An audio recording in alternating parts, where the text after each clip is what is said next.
Greetings and salutations, everyone. I hope everyone is doing well today. Today I have a terrifying encounter that I really want to share with you. I also have a bit of research or info that possibly may shed some light on some of the cryptids people may have been seeing. Before we get into today's upload, though, a couple links. As you know, I rely on my Patreon, my PayPal, and my merch to help this channel to continue to grow and go. All of those links are in the description below. I also have a second channel for creepypasta, fanfiction, and scary voice acting. Stories that, well, they really don't fit on this channel. Now, if that's anything that you're into, follow that link and give those stories a listen. You may just like what you hear. Now, I've taken enough of your time, everybody. Let's get on with today's upload. Shall we? Today's first terrifying part of the upload. My encounter happened in the woods near my farm about 5 years ago.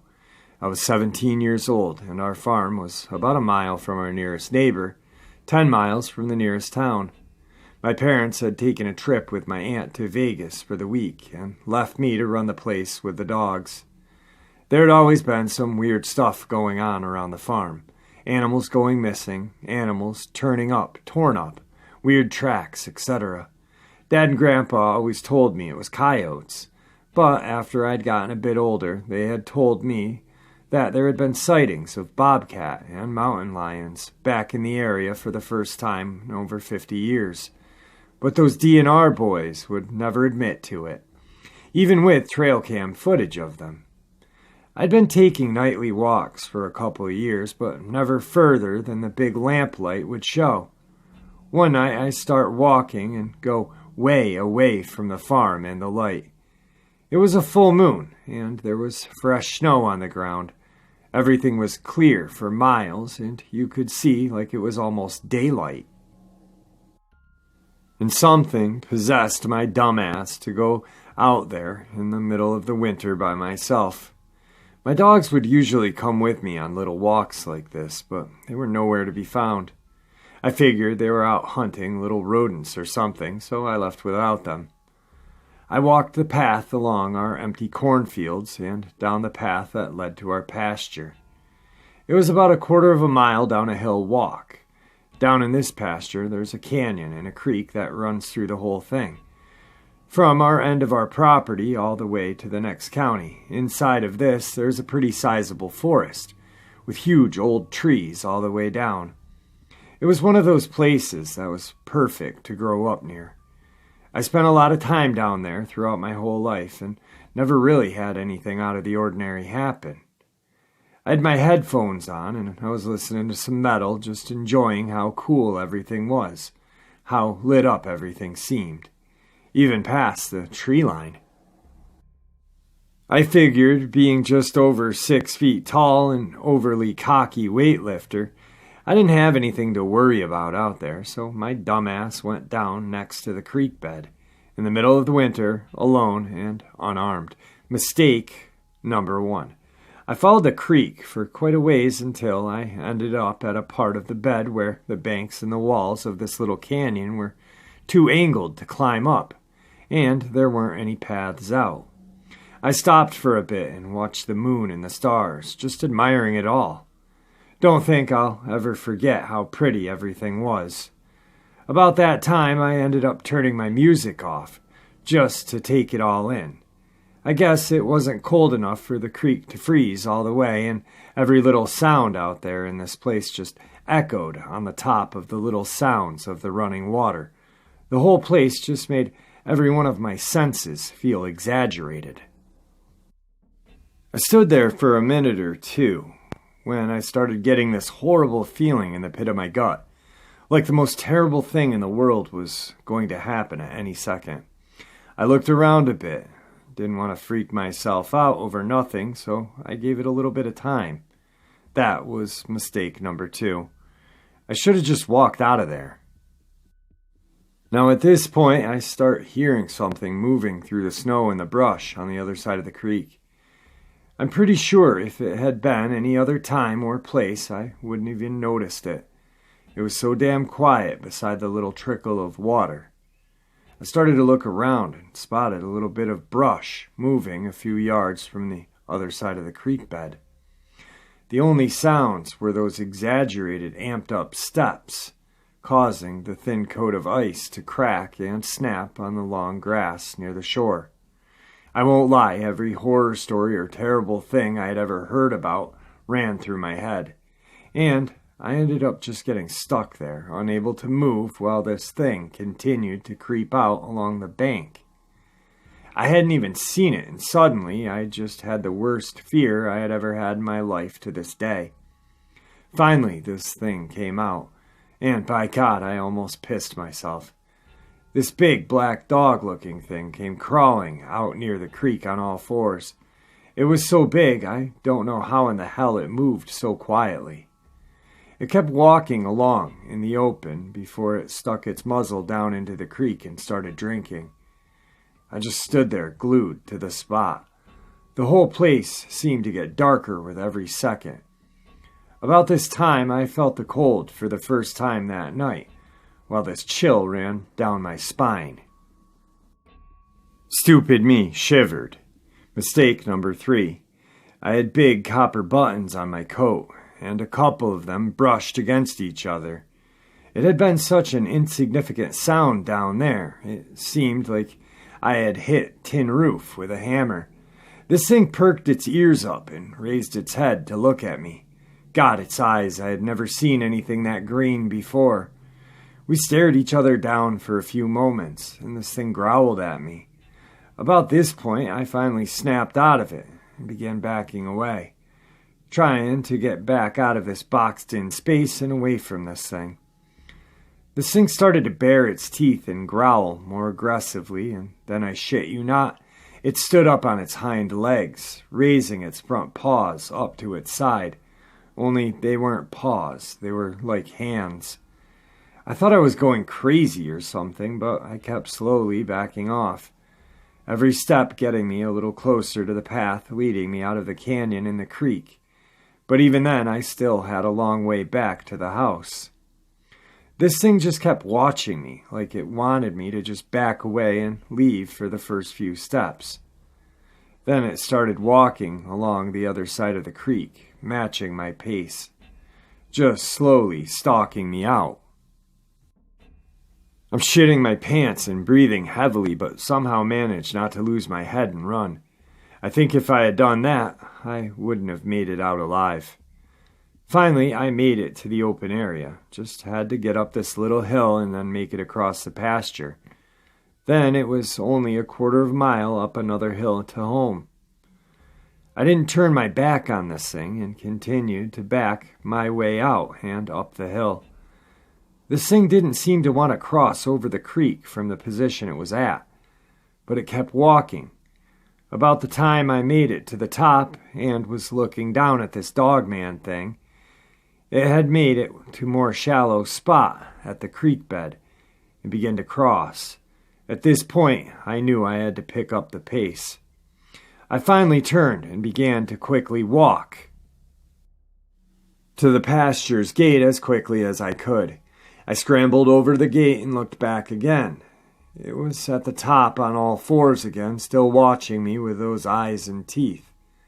All that was between me and this thing was a barbed wire fence, a panel gate, and 20 yards. That's when I heard the best sounds I had ever heard in my life. Loud padding coming across the field. All 3 of my dogs were coming full speed down the hill, raising hell. I looked back at this thing, turned, and stalked back down the smaller hill. I figured I was in the clear and took off like a rocket. I ran a quarter of a mile in nearly 4 inches of snow in winter gear. I passed my dogs on the way up, and they didn't stop or turn to meet me. They just bolted down the way after this thing. What felt like an hour of running up this hill, I made it back to my house, and almost passed out on the floor. I locked the doors and ran to grab something to defend myself. I figured that my hunting knives weren't going to cut it, so I went to the gun safe.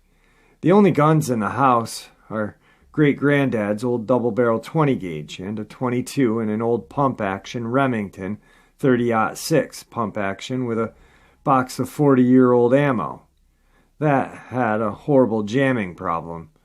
I grabbed the shotgun and loaded 2 shells before shoving a couple of fistfuls in my pocket.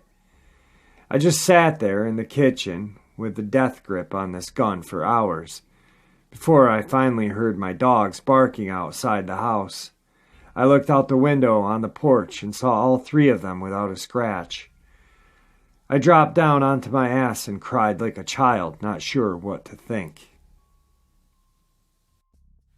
I didn't want to go out there again, and didn't until the next morning. I stumbled out the door with the gun and looked around. My boys came up, panting with their tails wagging, and I loved on them and petted them until my body was numb from the cold. I made sure they got some hot meat that night as a thank you. I've seen this thing a few more times than this, but this was the first time. The only people who know about this is a couple of my closest friends. Hell of a story. I don't live on that farm anymore at the moment, but that thing turned what was a little retreat into a nightmare. Today's second part of the upload. Rrifying's tree skinner. In Eastern and Central Europe, there is a well-known creature referred to as the European Yeti or the European Bigfoot, but around here it's known as the tree skinner or tree trembler. The cryptid is believed to be a hominid-type bipedal creature with a thin but muscular body, long limbs, shaggy and usually whitish-gray fur, and a monkey-like face. The skinny white creature is said to be 2 meters tall, mostly seen at dusk or midnight, sometimes around sunrise, but almost never at daytime. And when seen, it looks disoriented. Its howl, which has been heard on occasion, is said to sound like a thin scream of a woman turning into a death rattle. Eyewitnesses say that this hominid is possibly afraid of bright lights, as it tends to avoid flashlights. The first documented sighting was reported in the 80s, near Rrifying, which is a municipality in Novgorod County. At that time, the mines were still working, and the miners lived in accommodations near and in the forest. There were rumors between them about a creature they often saw at night. One of the miners states that he saw a gray chimpanzee-like creature on his roof, which then jumped off and ran into the woods. But that's not all. Some very interesting sightings were told by an old local man called Uncle John, who worked in the mines when he was younger.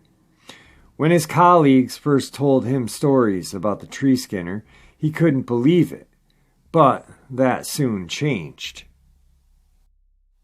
One night, Uncle John was walking home from work. The tree skinner jumped down from a tree, landing in front of him while screaming. Uncle John then bashed the creature's shoulder with the dull half of his axe, causing the creature to run away. Years later, in the 90s, Uncle John encountered the tree skinner again, during the night while he was at home. His Carolyn bear dog started barking, and he immediately knew there was someone or something outside. But he was not suspecting it to be the tree skinner. Uncle John went out of his home and saw that his dog had attacked the creature and even managed to grab it by its hand. Uncle John ran to help the hominid and yelled for his dog to release the tree skinner, after which it ran away. As it turned out, the cryptid was actually trying to steal chickens from the chicken coop. Now, let's take a few of the most interesting modern sightings. 1998, a school group was taking a trip near Sazorospistak, when at night the children noticed something climbing through the fence. The next morning the teachers complained because they heard something walking outside at night and discovered that a few chairs were pushed away and some clothes were taken down. 2001, a small group went into the forest at night for a dare when they saw the tree skinner scraping itself against a tree and then quickly ran away. 2006. Near Nerid. A group on a camping trip heard strange sounds at night and decided they needed to check it out. After they walked into the woods, they followed the sounds and saw the creature on top of a tree about 10 meters away from them. It jumped down and ran away.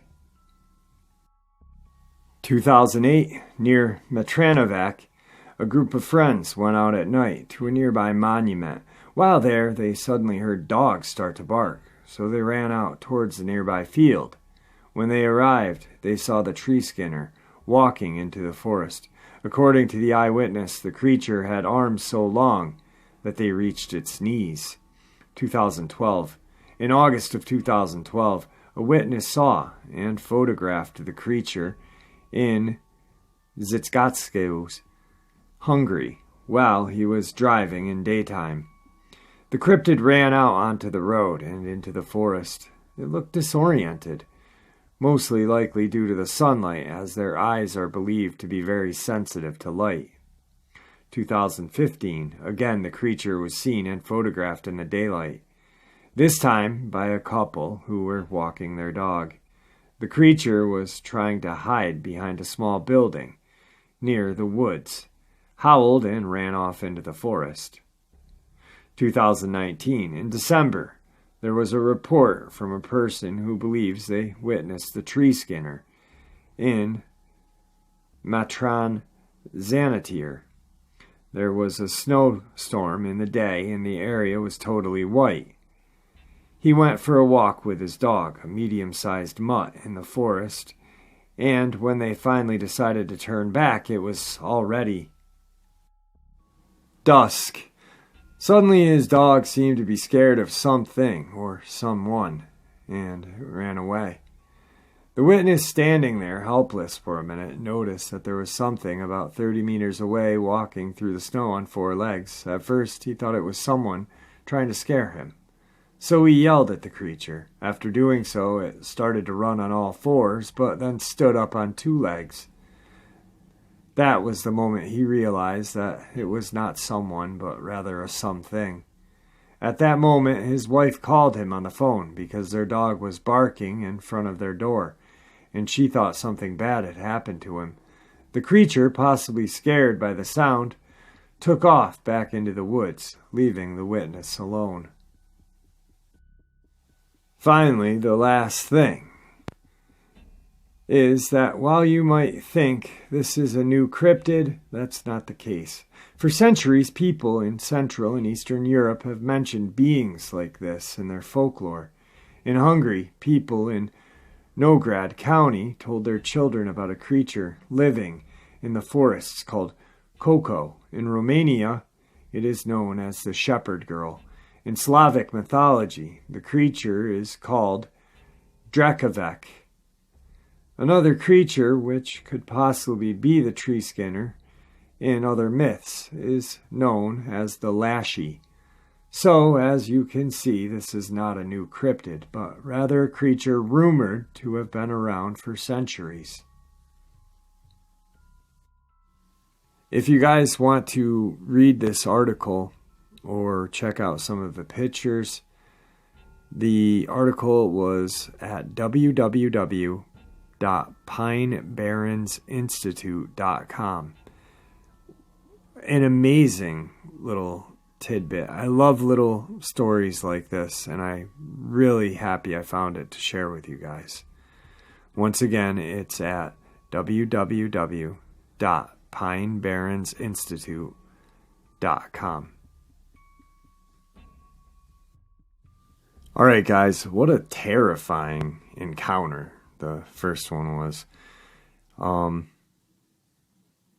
You're 17 years old, you're on your own property you've grown up on, and all of a sudden you see this just beast come out of the woods. Very well described, and you can actually even in my narration, you can feel the fear this poor kid had. The farm dogs coming running to his rescue is an amazing turn of events, you know. Who knows what would have happened. So, and the last little bit of information, I really, really liked it because I love learning about not new cryptids, but cryptids I never knew about. And this one was definitely fascinating. And once again, guys, if you want to go and read that article and see some of the pictures, it's www.pinebaronsinstitute.com. Really cool little site. Definitely got some cool stuff over there. Anyway, with that, guys, I'm going to bid you farewell. Have a good night.